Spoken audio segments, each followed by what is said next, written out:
Welcome to are के classes. आज हम लोग नया चैप्टर जो कि क्वाड्रेटिक इक्वेशन का 4.3 है इसको सॉल्व करेंगे पूरा, क्योंकि इससे पिछले वाले वीडियो में हम लोगों ने इसको कैसे सॉल्व करते हैं दो तरीके देखे थे। पहला तरीका था स्क्वायर फॉर्म, किसी भी क्वाड्रेटिक इक्वेशन को स्क्वायर फॉर्म में कन्वर्ट करने के बाद उसके बाद कैसे सॉल्व करते थे, और दूसरा तरीका जो क्वाड्रेटिक इक्वेशन का मेन फॉर्मूला है उसको यूज करके बनाए थे। आज इसमें जो सवाल थे उन सवालों को हम लोगों ने नहीं किया था, आज सवाल को सारे करेंगे इसमें और कोशिश करेंगे आज ही खत्म करने का इसी वीडियो में। थोड़ा हो सकता है वीडियो लंबा हो जाएगी। और ये जो वीडियो है किससे रिलेटेड है, तो chapter 4 quadratic equation NCERT book का क्वेश्चन ये सॉल्यूशन है, जो कि अलग अलग बोर्ड में भी इसी बुक को फॉलो करते हैं और सीबीएसई भी इसी को फॉलो करता है। पहले हम लोग इसी को सॉल्व कर रहे हैं। फिर अगर आपको किसी और बुक से रिलेटेड कोई भी क्वेश्चन अगर डाउट आ रहा है क्वाड्रेटिक इक्वेशन पर, तो आप उसको कमेंट में लिखिए, हम उस बुक को देखेंगे और उस सवाल आप क्वेश्चन नंबर भी लिख दीजिएगा और किस चैप्टर में डाउट है वो भी हम लोग फिर उसको डिस्कस कर लेंगे। आइए हम लोग चैप्टर शुरू करते हैं, जिसमें कि हम लोग अभी क्वेश्चन लगभग इसमें 12 या 11 सवाल हैं, उन सारे को एक करके सॉल्व करना है। तो सबसे पहले हम लोग करेंगे क्या कि जो हम लोग स्क्वायर मेथड से सीखे थे बनाने के लिए, उसमें से एक दो सवाल कर लेते हैं फिर से, ताकि रिवीजन हो जाए। उसके बाद फिर हम लोग बाकी सारे सवाल जो होंगे वो क्वाड्रेटिक इक्वेशन की मदद से सॉल्व करेंगे। तो ये स्टार्ट करते हैं वीडियो को।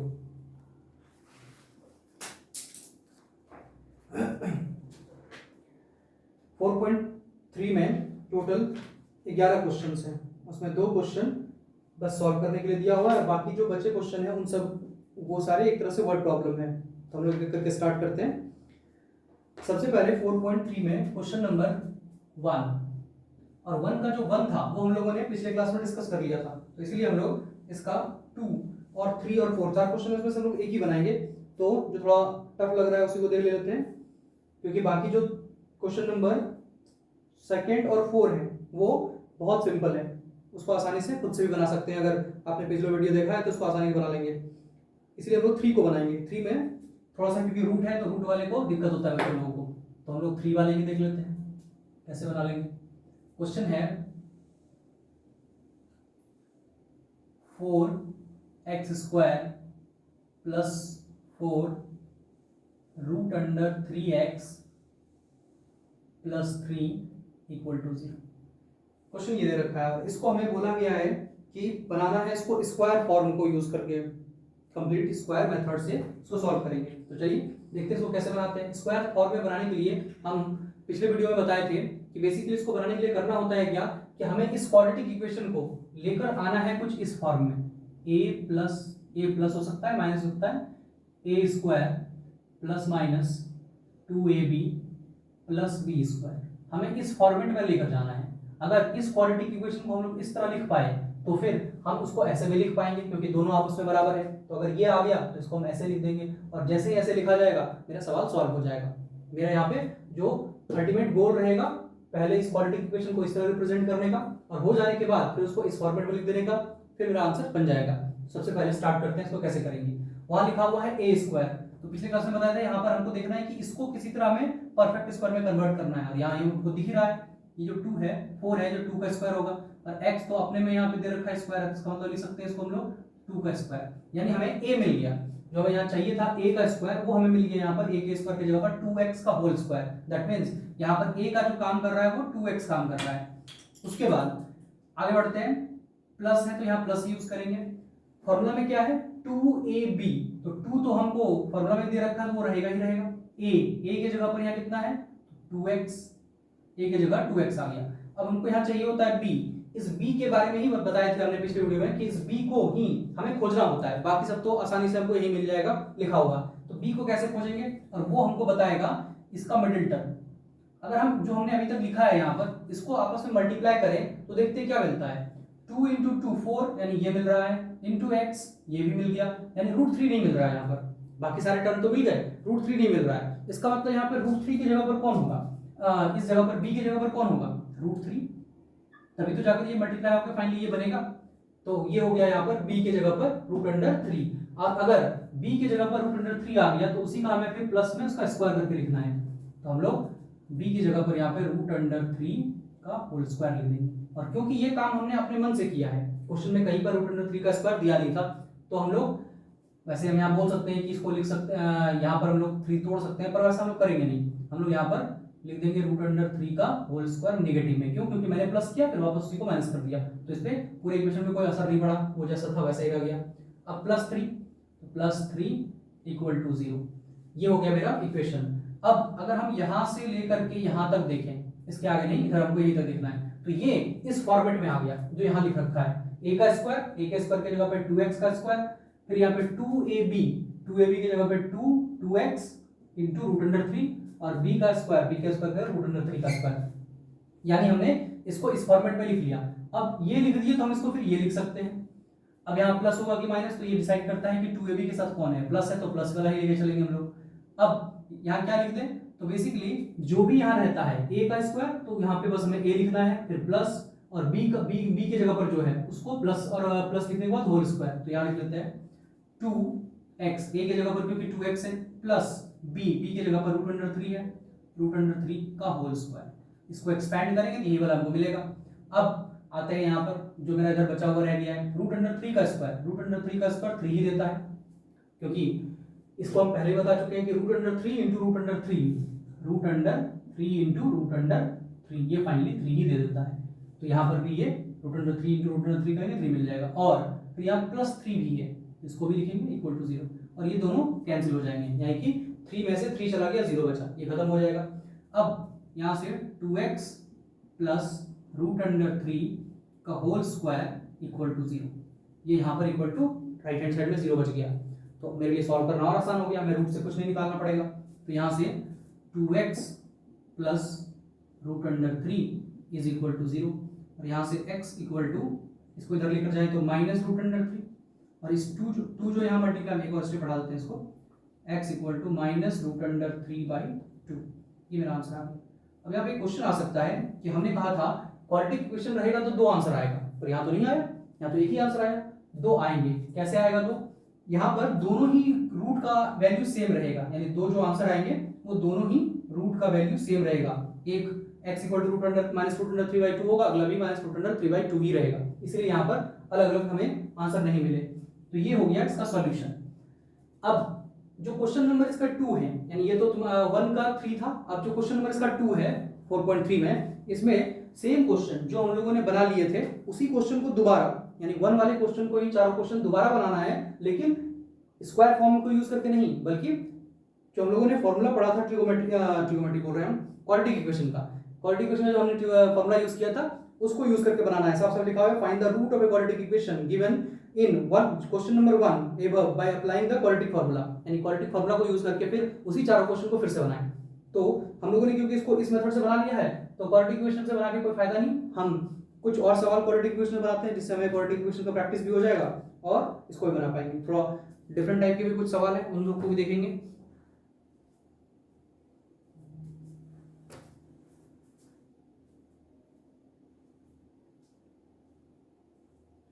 वैसे बता देते हैं।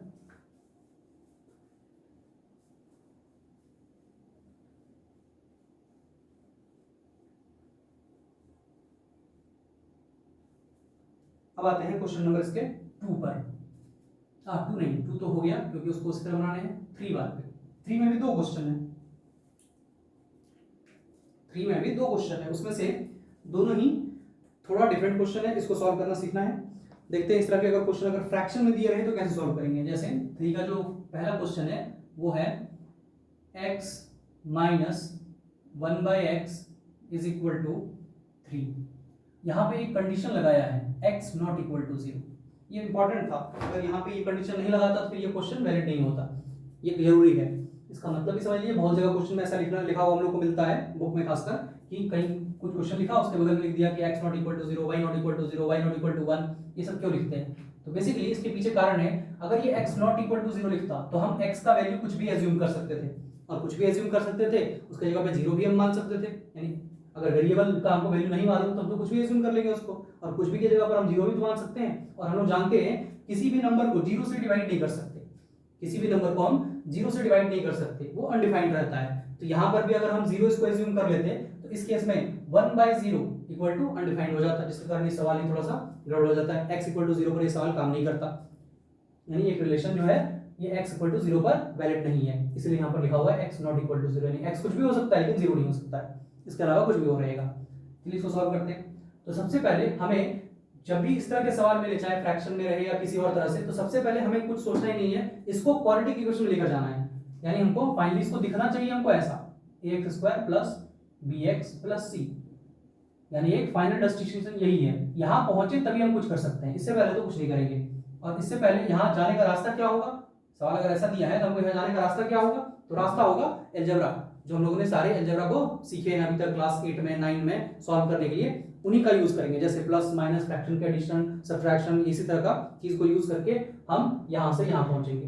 यानी इसको सॉल्व करने के लिए हमें क्वाड्रेटिक इक्वेशन पढ़ने की जरूरत नहीं है, ये हम लोगों ने जो अलजेब्रा पढ़ा है उसको सॉल्व करके फाइनली क्वाड्रेटिक इक्वेशन लाएंगे इस फॉर्म में, और ये मिल जाएगा तब हमने जो क्वाड्रेटिक इक्वेशन पढ़ा है उसको यहाँ अप्लाई करेंगे इसको सॉल्व करने के लिए। तो चलिए इसको सॉल्व करते हैं।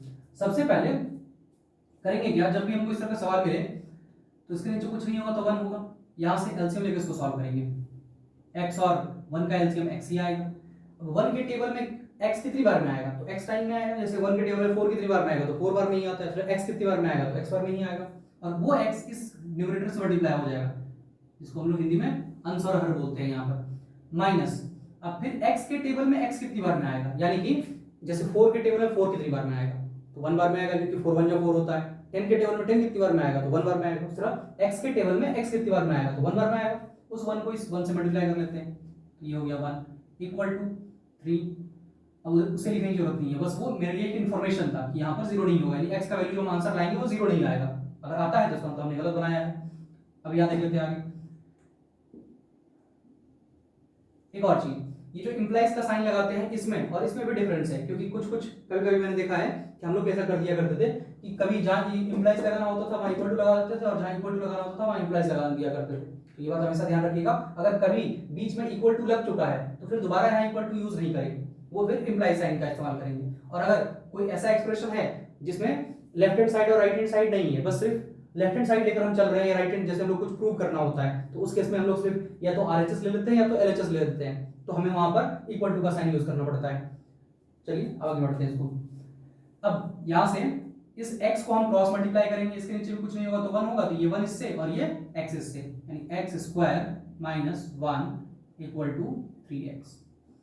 अब इस 3x को उठा के इधर ले आते हैं, that implies x square minus 3x minus 1 equal to 0।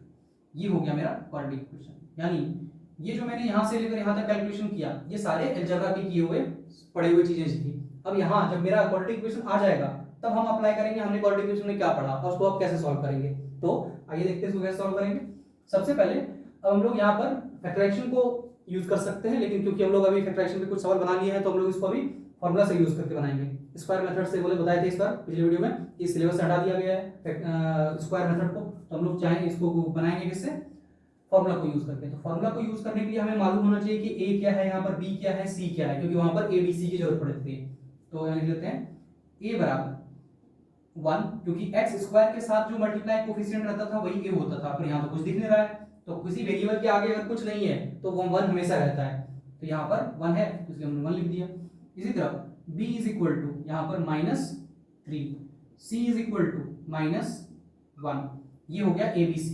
अब जो हमें रूट निकालने का जो फॉर्मूला हम लोगों ने पढ़ा था वो था रूट इक्वल टू, या रूट्स कह लें क्योंकि एक रूट तो निकलेगा नहीं, -b plus minus root under b square minus 4ac। अब इसको भी एक स्पेशल नाम दिया जाता है, जानेंगे बाद में, पहले इसको सॉल्व कर लेते हैं। 2 × a, इसको हम लोग d से रिप्रेजेंट कर दिया करते हैं, यानी कुछ ऐसा b square minus 4ac is equal to d, और इस d पर बेस बहुत सारे सवाल बनते हैं, जानेंगे इसको पहले कंप्लीट करने के बाद। यानी इस चैप्टर को जो हम लोग खत्म कर लेंगे तो अगला जो 4.4 चैप्टर है उसमें हम लोग जो यहाँ पर d है इस d के बारे में जानेंगे, और इस d के मदद से ही हम लोग रूट का प्रेडिक्शन करेंगे कि रूट नेगेटिव होगा पॉजिटिव होगा जो भी है, यानी रियल होगा इमेजिनरी होगा, उसके बारे में प्रेडिक्शन करेंगे।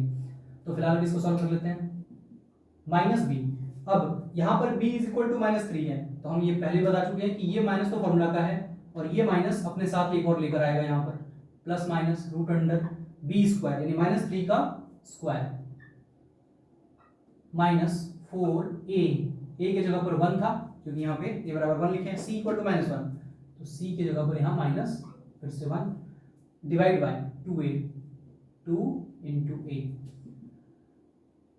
अब यहाँ से माइनस और माइनस प्लस हो गया तो बचा सिर्फ 3, प्लस माइनस रूट अंडर -3 का होल स्क्वायर, यानी कि अगर -3 का होल स्क्वायर बोला है यानी कि -3 इंटू -3 करेंगे तो जो कि हमको मिलेगा 9 पॉजिटिव में, क्योंकि ये माइनस भी गुना होता है, साइन भी आपस में गुना होते हैं जब किसी का स्क्वायर करते हैं तो माइनस माइनस गुना हो गया प्लस, 3 इंटू 3 9, तो यहाँ हो गया 9 और यहाँ माइनस तो ये हो जाएगा plus 4 + 1 5 divide by 2 3 plus minus root under, अब यहाँ पर 9 + 4, यहाँ पे साफ साफ दोनों में प्लस है तो कुछ सोचना ही नहीं है, दोनों को जोड़ देना है, जो कि आ जाएगा 14 डिवाइड बाय 2।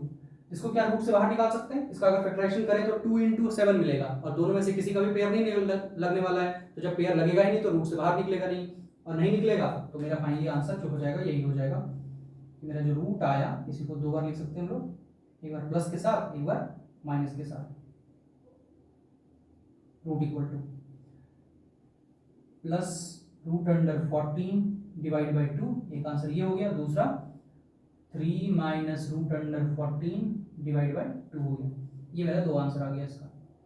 ये था इसको सॉल्व करने का तरीका, बहुत आसान है, करना कुछ नहीं है। जब भी फ्रैक्शन में इस तरह के सवाल रहे, सबसे पहले इसको सॉल्व करके हमें क्वाड्रेटिक इक्वेशन लेकर जाना है, यानी कि इस फॉर्मेट में, और ये जैसे मिलेगा तो हमें वहाँ ए बी और सी मिल जाएगा, और ए बी सी मिला तो फिर हमें फॉर्मूला में यूज करना, कोई तकलीफ वाला बात नहीं है, क्योंकि फॉर्मूला जब हमें मालूम रहता है, याद रहता है, तो हमें बस वैल्यू पुट करना होता है। वो एक ऐसा मशीन है जो सारे चीजों को तोड़ मोड़ के हमें फाइनली आंसर दे देता है। चलिए अब हम लोग इसके क्वेश्चन नंबर 2 को देख लेते हैं, ये भी कुछ फ्रैक्शन वाला ही है, यानी थोड़ा सा लेवल इसमें बढ़ा दिया है। हाँ जरा मैं मिटा लूं,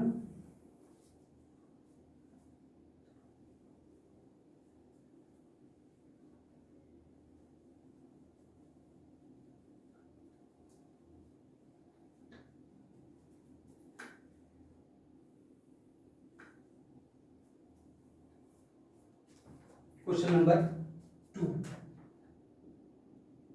क्वेश्चन नंबर 2 देख लेते हैं, जिसमें दिया है 1/x + 4 minus 1/x - 7 is equal to 1/13, x not equal to 4 -4 and 7, यानी कि यहाँ पे भी हमें एक इंफॉर्मेशन दे रखा है जिसमें कि बताया है कि x का वैल्यू कुछ भी होगा, लेकिन -4 नहीं हो सकता और 7 नहीं हो सकता, बाकी कुछ भी हो जाएगा। और अगर हो जाता है -4 तो क्या दिक्कत होगा, तो देखिए यहाँ पर अगर हम x की जगह पर -4 रख दें तो ये प्लस में 4 है और एक माइनस में 4 आएगा, दोनों मिलकर 0 बन जाएगा और 1/0 फिर अनडिफाइंड हो जाएगा ये टर्म, इसीलिए x = -4 नहीं हो सकता है। यहाँ पे -4 रखने से कोई तकलीफ नहीं है, लेकिन ये टर्म अगर अनडिफाइंड हो गया तो पूरा ही टर्म, पूरा इक्वेशन ही अनडिफाइंड हो जाएगा, तो इसलिए यहाँ पर -4 नहीं हो सकता। दूसरा, क्योंकि यहाँ x - 7 दे रखा है तो x 7 भी नहीं हो सकता, अगर 7 रखते हैं तो यहाँ वाला तो हल हो जाएगा, लेकिन यहाँ पे फिर मामला लटक जाएगा, क्योंकि 7 - 7 = फिर से 0, तो 1/0 अनडिफाइंड, इसलिए यहाँ पर साफ साफ लिख रखा है कि x ना ही 4 हो सकता है, ना ही -4 हो सकता है, ना ही 7 हो सकता है। अब देखते हैं इसको कैसे बनाएंगे, तो सेम तरीका इसको बनाने के लिए होगा कि हमें यहाँ पर नीचे 1 मानना नहीं है, क्योंकि पहले से दे रखा है, तो हमें डायरेक्ट इसका एलसीएम लेना है। अब इसका एलसीएम लेंगे कैसे, क्योंकि अगर कोई नंबर रहता है तो हम उसका फैक्टराइजेशन करके एलसीएम ले लिया करते हैं, पर यहाँ तो नंबर है ही नहीं, हम नंबर एक तरह से है लेकिन ऐसा नंबर है जिसको हम लोग एक तरह से क्या कर नहीं सकते, इसको पढ़ नहीं सकते, कोई टेबल नहीं है ये। x + 4 का हम लोगों ने टेबल सीखा ही नहीं है, x - 7 का हमने टेबल सीखा नहीं है, और कौन से टेबल में आता है हमें ये नहीं मालूम। तो जब ऐसा सिचुएशन रहे तो बेसिकली हम लोग करते क्या है, ऐसे आप लोग ने देखा होगा, जैसे हमें अगर 1/5 1/2 दे रखा है, बोल रहा है इसको जोड़ो, तो हम लोग जब एलसीएम लिया करते हैं तो क्योंकि वो दोनों किसी भी टेबल में नहीं आता है, दोनों को मल्टीप्लाई कर देते हैं, वही उसका एलसीएम हो जाता है। तो सेम काम यहाँ पर भी, क्योंकि ये दोनों हमको नहीं मालूम, तो हम दोनों को बस सिंपल मल्टीप्लाई करके नीचे लिख देंगे, वही इसका एलसीएम हो जाएगा, यानी x + 4 और ये x - 7, ये इसका एलसीएम हो गया।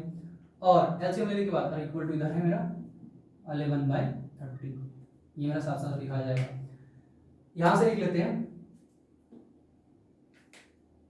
ये इसका डिनोमिनेटर, ये इसका न्यूमरेटर, यानी ये इसका अंश हो गया, ये हर हो गया। अगर इससे इसको डिवाइड करें, यानी इस टर्म से इस टर्म को पूरे को डिवाइड करें तो कुछ ऐसा हो जाएगा, एक लिख के दिखा देते हैं हम, x + 4 हम लोग का एलसीएम इंटू x - 7 हम लोग का एलसीएम है, और इसको डिवाइड करना है, किससे डिवाइड करना है, तो x + 4 से डिवाइड करना है। तो जब x + 4 से इसको डिवाइड करेंगे, x + 4, तो ये टर्म और ये टर्म कैंसिल हो जाएगा, बचेगा x - 7, और जो बच गया वही टर्म ऊपर से मल्टीप्लाई हो जाता है, यानी x - 7 को मल्टीप्लाई करना है 1 के साथ, और 1 से मल्टीप्लाई करके कोई असर होता नहीं है किसी भी नंबर में, वही नंबर वापस आ जाता है। तो हम यहाँ 1 लिखें या ना लिखें फर्क नहीं पड़ेगा। हाँ, ये माइनस जरूर फर्क दिलाएगा, आगे लिख लेते हैं माइनस, जो साइन है उसको डाले। अब सेम काम इसके साथ करेंगे, यानी कि इस नंबर से इस बार इसको डिवाइड करेंगे, जैसे इससे इसको डिवाइड किए थे, इस बार इसको इससे डिवाइड करेंगे। और जब ऐसा काम करेंगे तो इस बार ये जो x-7 और x-7 जो नीचे आएगा वो कट जाएगा, बचेगा x+4, और ये x+4 इस 1 से मल्टीप्लाई होगा, यानी x+4 ये मेरा आ गया ऊपर में, ये वही रहेगा equal to, implies equal to नहीं। अब इसको 1 से मल्टीप्लाई करेंगे तो ऐसा होने वाला नहीं है, इसको वैसे लिख देते हैं। यहाँ पर ये माइनस असर दिलाएगा, यानी कि ये इससे भी मल्टीप्लाई होगा, ये माइनस, और ये इससे भी मल्टीप्लाई होगा, इसके नीचे कुछ नहीं है तो 1 है, तो ये जो -1 है इस x से मल्टीप्लाई होगा, जो कि आएगा -x, और यही -1 फिर इस 4 से भी मल्टीप्लाई होगा तो बनाएगा इसको -4, 1 × 4 4, और plus minus minus divide by, यहाँ पर इसको चाहे तो मल्टीप्लाई कर लेते हैं, x × x स्क्वायर, इस तरह के मल्टीप्लाई हम लोग सीख लिए हैं तो फटाफट कर लेते हैं इसको। ये हो गया +4x -28, एक बार फिर से रिवाइज करना है, तो ये इससे मल्टीप्लाई होगा, इधर आ गया, फिर ये इससे मल्टीप्लाई होगा तो -7x, फिर ये 4 जब इस x से मल्टीप्लाई होगा तो 4x, और ये 7 और 4 मल्टीप्लाई होगा तो 28, ये आ गया है इक्वल टू 11/30।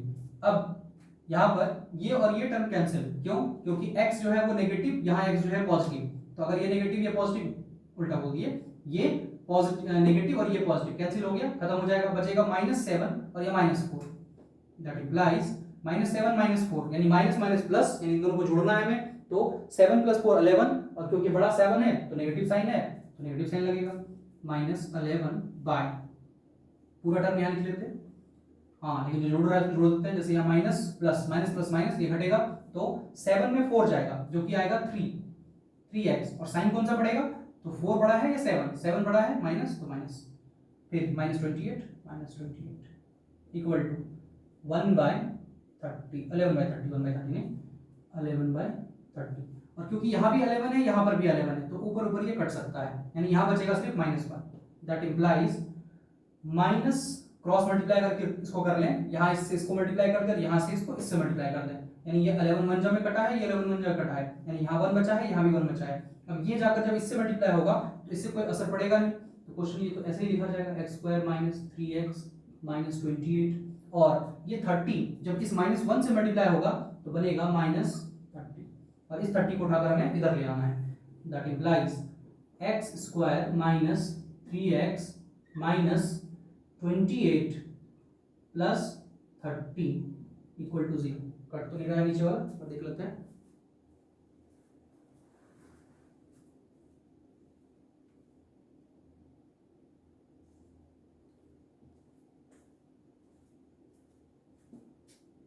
ये -30 आ गया। अब इसके बाद यहां कर लेते हैं, दैट इंप्लाइज x² - 3x, और यहाँ पर आप देख लेते हैं क्योंकि दोनों ही कांस्टेंट है तो इन दोनों को ऐड या सब्ट्रैक्ट कर सकते हैं, यहाँ माइनस यहाँ प्लस, प्लस माइनस माइनस, अब 30 में से 28 सब्ट्रैक्ट होगा, जो कि बचेगा यहाँ पर कितना, तो 2, लेकिन पॉजिटिव या नेगेटिव, तो 30 बड़ा है 28, 30 बड़ा है, नेगेटिव साइन पॉजिटिव साइन, तो इसके आगे यहाँ पर पॉजिटिव लग जाएगा इक्वल टू 0। ये मेरा क्वाड्रेटिक इक्वेशन फाइनली निकल कर आ गया। और अगर अब क्वाड्रेटिक इक्वेशन निकाल दिए तब तो फिर हमें सॉल्व करने में कोई दिक्कत नहीं होना चाहिए, क्योंकि बस हमें फॉर्मूला लगाना है। अब यहाँ लिख लेते हैं पहले a b c क्या आया है, तो a इज इक्वल टू जहाँ पर है 1, b इज इक्वल टू है -3, c इज इक्वल टू 2। अब formula root equal to -b plus minus root under b square, b यानी कि -3 का, अच्छा पहले फॉर्मूला ही लिख लेते हैं पूरा,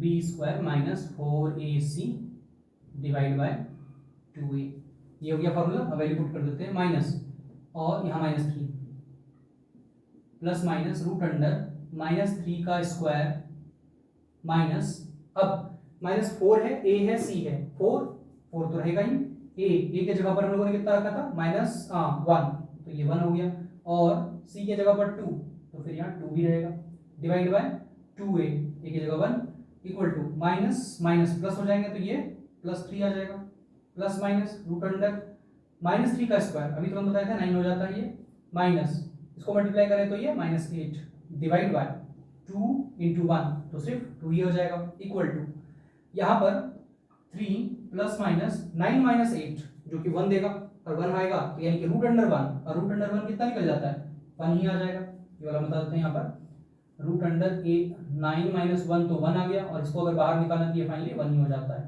तो इसका जो आंसर हो जाएगा यहाँ पर वो 1 हो जाएगा, डिवाइड बाय 2। अब क्योंकि यहाँ पर दो आंसर निकलना है, एक प्लस में एक माइनस में, तो एक बार हम दोनों को पहले अलग अलग करके लिख लेते हैं, फिर निकाल देंगे दोनों का वैल्यू। शायद नीचे नहीं दिखेगा तो हम इसको ऊपर बिठा लेते हैं पहले।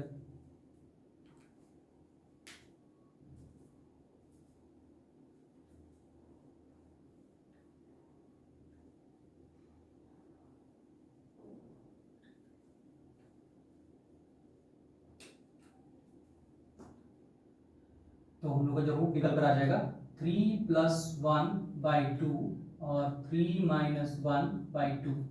इसको सॉल्व कर ले तो 4 बाई 2, इसको सॉल्व करेंगे तो 2 बाई 2, 2 के टेबल से ये 1 बार में और ये 2 बार में, 2 और 1, फाइनली हमारा आंसर निकल कर आ गया 2,1 या 1,2।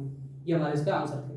तो ये हो गया तरीका इसको यूज करके सॉल्व करने का, यानी कि स्क्वायर नहीं बल्कि फॉर्मूला को यूज करके बनाने का तरीका। तो अब जितने क्वेश्चन इधर बच गए हैं उन सबको हम लोग साथ बनाएंगे फॉर्मूला को यूज करके, सब में यूज करेंगे हम लोग इसी फॉर्मूले को।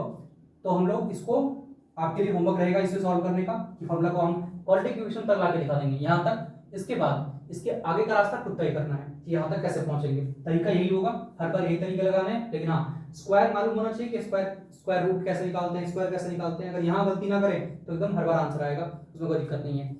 चलिए स्टार्ट करते हैं इसके बाद वाले क्वेश्चन को, जो कि हम लोग का वर्ड प्रॉब्लम है सारे।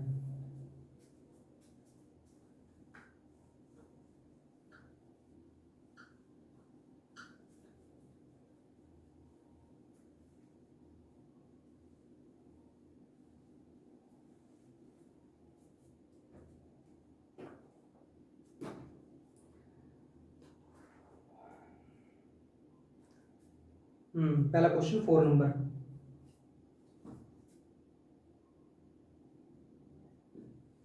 इसमें बोला गया है the sum of reciprocal of रेशमास as 3 year ago and 5 year from now is 1/3, find her present age। यानी कि रेशमा नाम की कोई लड़की है, उन उसका एज दो टाइम में बता रखा है, यानी आज से 3 साल पहले और आज से आने वाले 5 साल बाद। यानी जैसे मान लेते हैं मेरा एज अभी फिलहाल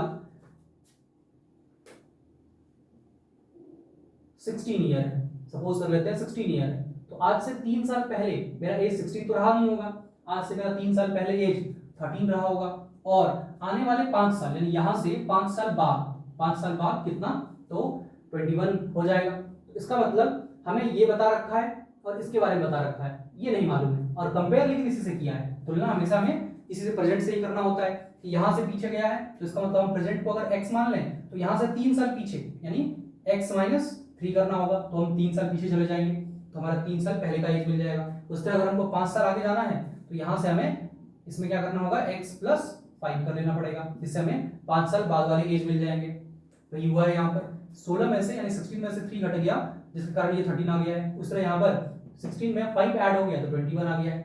ये तरीका है, यानी हमें उसका 3 साल पहले एज क्या होगा, क्या था, और 5 साल बाद उसका क्या एज होगा, ये हमें मिल गया। तो हमें करना क्या है, सबसे पहले उसके प्रेजेंट एज को ही x मान लेंगे, और प्रेजेंट एज अगर x हो गया तो उसका पास्ट एज क्या था और प्रेजेंट एज क्या होगा वो हम निकाल देंगे, और अगर वो निकाल देंगे फिर तो सवाल में कुछ रह ही नहीं जाता है। फिर बोला गया सिर्फ उसका रेसिप्रोकल कर लो, यानी जो भी एज आएगा उसका रेसिप्रोकल। जैसे अगर मेरा 13 था, 13 का रेसिप्रोकल मतलब होता है जैसे उसका उल्टा कर देना, यानी 1/13 कर देना, और इसका जैसे रेसिप्रोकल करने बोला तो यानी कि 1/21। तो उसी तरह यहाँ पर -3 दे रखा है, इसका मतलब x - 3 उसका पास्ट एज है, तो x -3 यानी ये पूरा का पूरा एक अपने आप में नंबर है, तो इसका जब रेसिप्रोकल करेंगे पूरा नीचे आ जाएगा। सेम चीज इसके साथ, ये भी अपने आप में पूरा एक नंबर है, जब इसका रेसिप्रोकल करेंगे तो x + 5 ये आ गया। अब इन्हीं दोनों का सम बोला है, सम बराबर कुछ दे रखा है कि इतना हो जाएगा। अब हमें उसका परसेंटेज निकालना है, तो ये सवाल हूबहू अभी तुरंत जो सॉल्व किया हम लोगों ने 3 का क्वेश्चन नंबर 2 वैसे ही है, सेम आ रहा है। बीच में यहाँ प्लस हमारे साथ यहाँ प्लस रहेगा, इक्वल टू कुछ आएगा 1/3 शायद दे रखा है। अब इसको सॉल्व कर लेंगे वही तरीके से तो हमारा आंसर आ जाएगा। चलिए इसको करते हैं फटाफट। ये पूरा तरीका था हम लोग कैसे सवाल को जब वर्ड प्रॉब्लम में दिया रहे तो उसको हम लोग सोचेंगे कि किस तरह उसको लिख सकें। लेट हर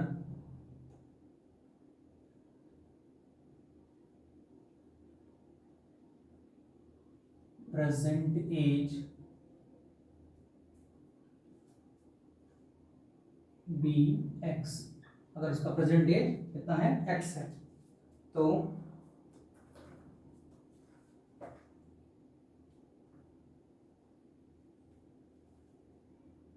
3 year ago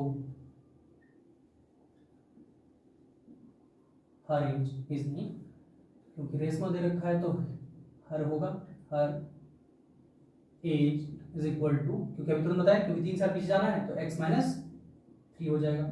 उसी तरह इसका रेसिप्रोकल बाद में लिखते हैं, इसका reciprocal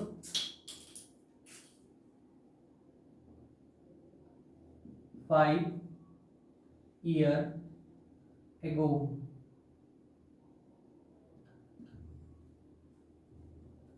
5 year later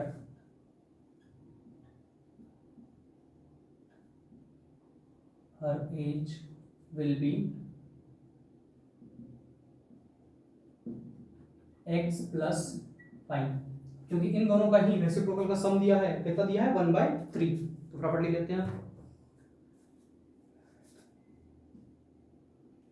1/x minus 3 plus 1/x plus 3 is equal to 1/3। सवाल एकदम वैसा ही है जैसा पहले था, फटाफट वैसा ही एलसीएम लेंगे, x minus 3 x plus 5, यहाँ से सॉल्व करते हैं तो ये आ जाएगा x plus 5 प्लस यहाँ से आ जाएगा x minus 3। यहाँ पे ब्रैकेट लगाने की आवश्यकता नहीं है क्योंकि बीच में प्लस है, और अगर ये प्लस ना होता यहाँ माइनस होता तब हमें यहाँ ब्रैकेट लगाना पड़ता है। क्यों? क्योंकि उस केस में ये जो माइनस यहाँ पे आता वो इन दोनों से भी मल्टीप्लाई होता, फिर इसके साइन को चेंज कर देता, लेकिन क्योंकि यहाँ पे प्लस है तो हमें साइन चेंज करने का जरूरत नहीं पड़ेगा, इसलिए हम लोग ब्रैकेट लगा भी सकते हैं, नहीं भी लगा सकते हैं, उससे कोई दिक्कत नहीं है, लेकिन लगाना ज़्यादा अच्छा रहेगा क्योंकि गलती होने का चांस कम रहेगा। अगर ब्रैकेट लगाने का हैबिट रहेगा तो कभी अगर माइनस भी रहेगा तो गलती नहीं होगा।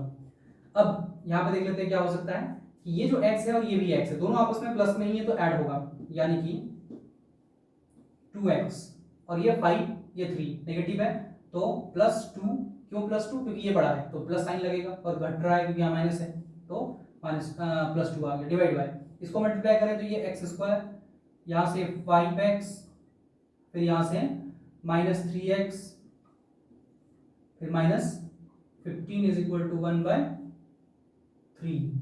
30 लिख दिया मैंने गलती से, 3 दिया हुआ है, 3, हाँ बिल्कुल 1/3 दिया हुआ है। अब सॉल्व कर लेते हैं इसको, that implies 2x + 2 divide by x², यहाँ से सॉल्व करेंगे तो ये +2 फिर से आ जाएगा x, और -15 इज इक्वल टू 1/3। अब अगर यहाँ पे 1/3 आया है, फिर हम लोग सेम काम क्रॉस मल्टीप्लाई करेंगे, यानी ये टर्म इस 1 से मल्टीप्लाई होगा और ये 3 इस टर्म से मल्टीप्लाई होगा, तो फिर इसको यहाँ लिख लेते हैं, यानी कि x² + 3 2x -15 ये हो गया, इसके साथ 1 इंटू हो जाएगा, तो 1 इंटू हो गया तो उसको लिखने की आवश्यकता नहीं पड़ेगी क्योंकि 1 से मल्टीप्लाई करके कोई फायदा है नहीं। यहाँ से फिर क्रॉस लगाएंगे तो ये इससे मल्टीप्लाई हो जाएगा, यानी कि 3 और 2x + 2। अब सॉल्व कर लेते हैं, x² + 2x -15 equal to 6x + 6। अब इस 6 को उठाकर इधर लाना है क्योंकि हमें सारे एक ही साइड चाहिए, हमको राइट हैंड साइड में 0 चाहिए, x² + 2x -6x, इसको हम इसलिए यहाँ पर रख लिए ताकि हमें सब्ट्रैक्ट करने में आसानी हो, क्योंकि पावर सेम है इसलिए एक साथ रख दिया इसको। अब -15 तो -15 और ये आएगा तो -6 = 0, यहाँ से x² + 2x -21, एक मिनट, अच्छा थोड़ा उल्टा कर दिया, यहाँ से क्या मैंने x और यहाँ भी x दिख रहा है तो इन दोनों को सब्ट्रैक्ट करना पड़ेगा हमें, तो ये आएगा -4x, माइनस क्यों? क्योंकि 6 बड़ा है, फिर यहाँ पर माइनस और इन दोनों को जोड़ेंगे तो 21 आएगा, तो ध्यान में यही था इसलिए मैंने इसको लिख दिया। चलिए ये हो गया मेरा क्वाड्रेटिक इक्वेशन। और अगर हमें क्वाड्रेटिक इक्वेशन फिर मिल गया तो हम तो आसानी से अब सॉल्व कर पाएंगे, क्योंकि हमें यहाँ पे a मिल गया एक तरह से, a बराबर 1, b बराबर -4 और c बराबर -21। ये हमारा सारे नंबर दे रखे हैं जो हमें a b c चाहिए उस सवाल को सॉल्व करने के लिए। तो हमें जब सारे नंबर मिल गए तो हम फिर फॉर्मूला को यूज करेंगे और आसानी सॉल्व कर लेंगे। ये रहा आपके लिए होमवर्क, ताकि आप भी कोई प्रैक्टिस करें, जिससे कि फॉर्मूला को यूज करना आ जाएगा। फॉर्मूला तभी यूज करना आएगा जब आप उस पर प्रैक्टिस कीजिएगा। बिना प्रैक्टिस के मैथ्स कभी नहीं समझ में आता है किसी को। मैथ्स जितना प्रैक्टिस करेंगे उतना ज्यादा बढ़िया होता जाएगा। इसको बढ़ा देते हैं। और अगर सॉल्यूशन ना हो तो आप कमेंट कीजिएगा, इसका सॉल्यूशन भी फिर हम देंगे।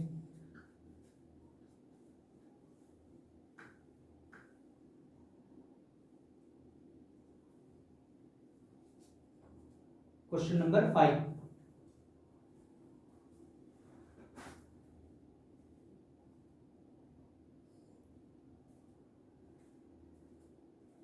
वीडियो ज़्यादा लंबा ना हो इसलिए इसको एक सवाल और बनाकर फिर बाकी जो बचे रहेंगे इसमें उन सबको हम लोग अगले वीडियो में सॉल्व करेंगे। अगला जो सवाल है वो क्लास टेस्ट से रिलेटेड है। यानी एक क्लास टेस्ट हुआ है जिसमें कि एक बच्चे को दो सब्जेक्ट में कुछ मार्क्स मिले हैं और दोनों का सम दिया हुआ है। मैथ और इंग्लिश में जो मार्क्स मिला है उन दोनों का सम है 30। यानी कि मैथ और इंग्लिश दोनों को मिलाकर उससे नंबर मिला है 30। चलिए आगे देख लेते हैं क्या। फिर बोला है had she got 2 marks more in math, अगर उसे 2 मार्क्स ज्यादा मिलता मैथ में एंड 3 लेस इन इंग्लिश, और 3 मार्क्स कम मिलते इंग्लिश में, तो यानी कि ऐसा हुआ नहीं है, लेकिन अगर ऐसा होता, यानी कि हाइपोथेटिकल सिचुएशन पूछ रहा है कि अगर ऐसा होता तो फिर क्या होता। वो बता रखा है क्या होता है कि उसके जो मार्क्स होते उन दोनों का जो प्रोडक्ट होता मैथ और इंग्लिश का, जो कि आता 210 यानी 210। तो हमें उसका मार्क्स बताना है कि कितना आया है अभी। तो देख लेते हैं इसको कैसे बनाएंगे, इसको अप्रोच कैसे लेंगे। सबसे पहले मैथ और इंग्लिश दोनों का सम इतना है, तो हम या तो मैथ वाले को x मान लें या तो फिर इसको x मान लें। दोनों में से किसी एक का हमें मान लेना है कि नंबर उसने x लाया होगा। अब मैथ का अगर x मानते हैं तो फिर इंग्लिश के लिए 30 - x हो जाएगा, क्योंकि दोनों का सम में उसका 30 दे रखा है। तो हम किसी का भी x मान लेंगे। जैसे मैंने मैथ्स का x मान लिया, मैथ जो नंबर मिला है वो x मिल गया, तो इंग्लिश के लिए कितना मार्क्स मिलेगा उसको, इंग्लिश के लिए इंग्लिश में जो मिलेगा वो 30 - x मिलेगा। ये इसका अभी करंट में यही मिला है, लेकिन इसका हाइपोथेटिकल एक सिचुएशन, यानी कि ऐसा बोला गया है कि अगर ऐसा ना होता कि इसको x ना मिलकर इसको x 30 - x ना मिलकर कुछ और मिलता, क्या मिलता, तो कहता है मैथ में जितना भी उसने पाया उससे 2 मार्क्स ज्यादा लाता, ज्यादा 2 मार्क्स ही बोला है, हाँ बिल्कुल, वो 2 मार्क्स ज्यादा पाती, तो क्या होता। यानी कि इसमें x + 2 नंबर मान लेते हैं मैथ में उसने लाया, और उसी तरह इंग्लिश में जितना उसने लाई उसमें से 3 मार्क्स वो कम लाती। इसका मतलब कि 30 - x, तो नंबर उसका करंट में है लेकिन वो 3 मार्क्स को कम लाना है, तो -3। और जब -3 आएगा तो यानी तो 27 - x, यानी इतना नंबर उसने इंग्लिश में पाया और इतना मार्क्स उसने मैथ में पाया। अब इन दोनों का जो प्रोडक्ट होगा यानी मल्टीप्लिकेशन होगा, क्योंकि ये भी एक नंबर है और ये भी एक नंबर को रिप्रेजेंट कर रहा है, और इन दोनों नंबर का जो मल्टीप्लिकेशन होगा वो कितना आएगा, तो वो 210 आएगा। हमें इसी को बस लैंग्वेज में लिख देना है और इसका सवाल सॉल्व हो जाएगा। चलिए लिखते हैं इसको। आशा करेंगे से आप ये वाला समझ गए होंगे, और नहीं समझे हैं तो फिर दोबारा पूछिएगा, किसी और तरह से बताने की कोशिश करेंगे इसको।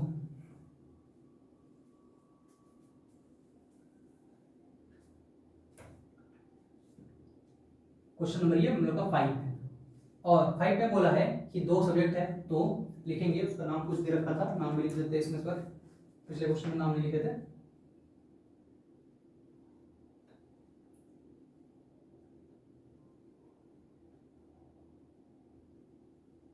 शेफाली गॉट, अच्छा लेट तो छूटी है, जो हम लोग को चाहिए वही तो छोड़ दिया हम लोगों ने। Let see got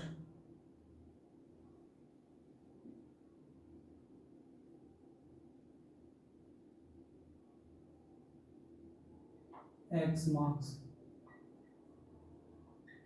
in math. उसने मैथ में x पाया, तो इंग्लिश में फिर क्या पाया होगा, therefore in English. C get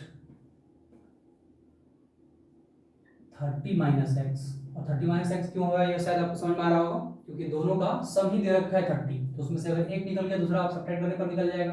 अब कह रहा है कि अगर उसने 2 मार्क्स ज्यादा पाया होता,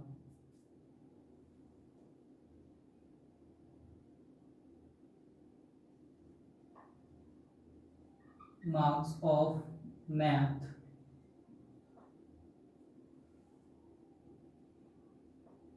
when C get 2 more marks equal to. अब 2 मार्क्स ज्यादा पाते यानी कि x पाया उसने, अब उसमें 2 और चाहिए, यानी इसमें 2 और नंबर अचीव किया है, यानी x + 2 हो जाएगा। सेम चीज अब इंग्लिश के साथ कि marks of English when C get 3 less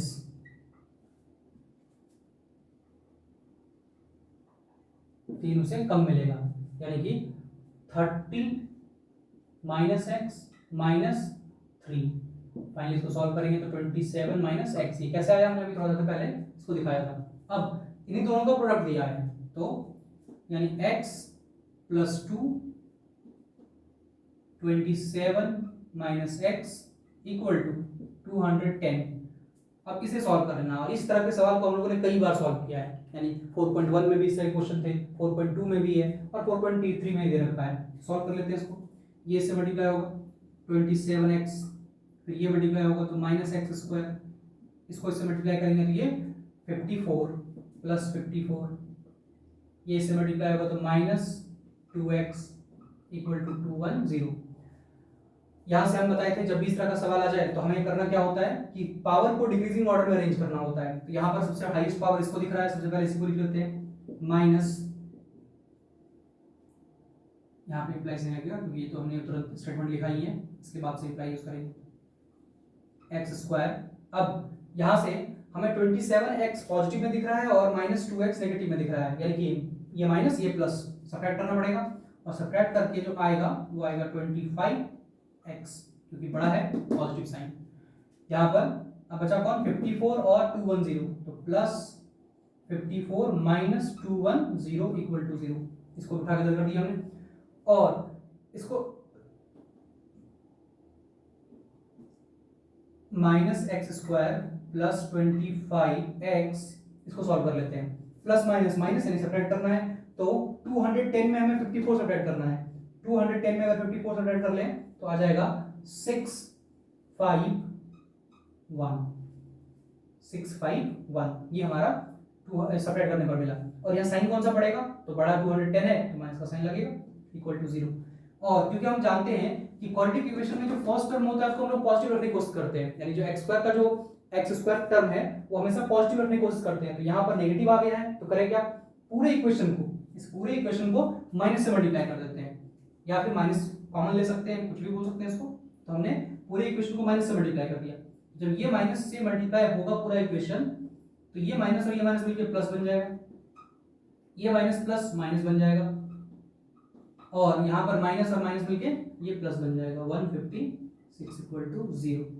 ये हो गया मेरा फाइनल क्वाड्रेटिक इक्वेशन जो हमें दिए गए कंडीशन के अकॉर्डिंग प्राप्त हुआ है। अब इसी क्वाड्रेटिक इक्वेशन को सॉल्व कर लेने से हमें मालूम चल जाएगा उसको कितना मार्क्स इसमें मिला है। यहाँ पर भी 2 आएगा तो यहाँ 2 केस बनेंगे कि क्योंकि x का वैल्यू 2 निकलने वाला है, 2 अलग अलग आंसर निकलेगा, 2 अलग अलग आंसर निकलेगा, तो इसका मतलब जो उसने मार्क्स पाया, एक बार मान लेते हैं कि अगर 10 लाए तो इसके अकॉर्डिंग यहाँ ये 20 आएगा। अब दूसरे वाले केस में मान लेते हैं x = कुछ 20 आ जाए, तो यहाँ 20 आता है, इसके अकॉर्डिंग यहाँ 10 आएगा, तो 2 आंसर इसमें निकलेंगे, यानी एक तरह से 4 आंसर हो जाएगा, 2 इंग्लिश के लिए, 2 मैथ के लिए। ये था क्वेश्चन नंबर 5 को सॉल्व करने का तरीका। अब इसके आगे आप सॉल्व कर लीजिएगा इसको फिर से उस तरह, होमवर्क रहा ये आपके लिए भी।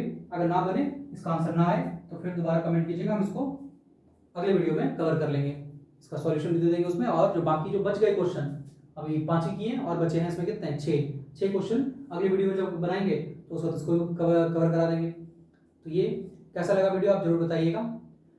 जय हिंद।